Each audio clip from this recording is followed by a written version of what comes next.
Good morning বন্ধুরা, কেমন আছো তোমরা সবাই? আশা করছি সবাই ভালো আছো আর আমরাও ভালো আছি।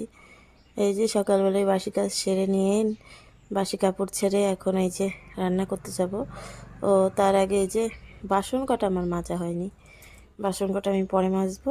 তো তার আগে গোলার দুয়ারটা লেপবো, লেপে তারপরে রান্নাঘরে যাব। তো আমরা তো কয়েকদিন বাড়ি ছিলাম না, শরীরটা খুব একটা চলছে না ভালো। জীবনে ফার্স্ট টাইম মানে ওই যে ট্রেনে করে যাতায়াত করেছি, টানা 2 রাত ঘুম হয়নি, তো ঘুম ভাঙতেই চাইছে না।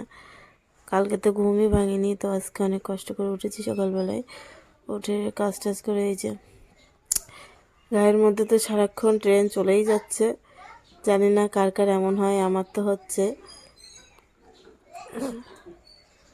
তো এই যে আমাদের মানে গ্রাম বাংলায় এই যে লেপালেপি কাজগুলো করতে হয় সকালবেলায়।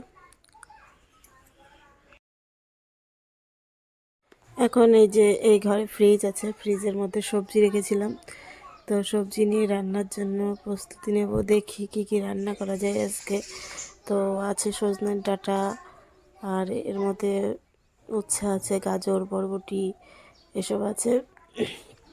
তো মনে করছি এসব দিয়ে হচ্ছে শুক্তো রান্না করব। আর ওই যে টমেটো আছে, টমেটোগুলো দিয়ে সস বানাবো ভেবেছি। তো যখন সস বানাবো তোমাদের সাথে শেয়ার করব। আর এই টিফিনে দুধ আছে, আজকে দুধ শুক্তো বানাবো। এখন চালটা নিয়ে ভাত কাটা বসিয়ে তারপরে সবজি কাটাকুটি করবো। এদিকে ভাতটাও হয়ে যাবে আর আবার সবজি কাটাও হয়ে যাবে। তো 500 চাল দিলাম, এই চাল কাটাতেই আমাদের 3 জনের দুবার দুবার করে হয়ে যাবে। তো এই দেখো, এখানে হচ্ছে আমার বড়ি ভাজা চলছে। বড়ি দিয়ে শুক্তো করব, শুক্তোতে বড়ি না হলে খুব একটা জমে না। আর এখানেই যে আমি সবজিগুলো সব কেটে রেখেছি। তো আজকে বেশি কিছু করব না, শুক্তো করব আর আলু গাজর ভাজা করব। শরীরটা তো ভালো লাগছে না তাই। তো আমার ভিডিওটা ভালো লাগলে অবশ্যই সবাই লাইক কমেন্ট শেয়ার করে দিও। Tata, bye bye.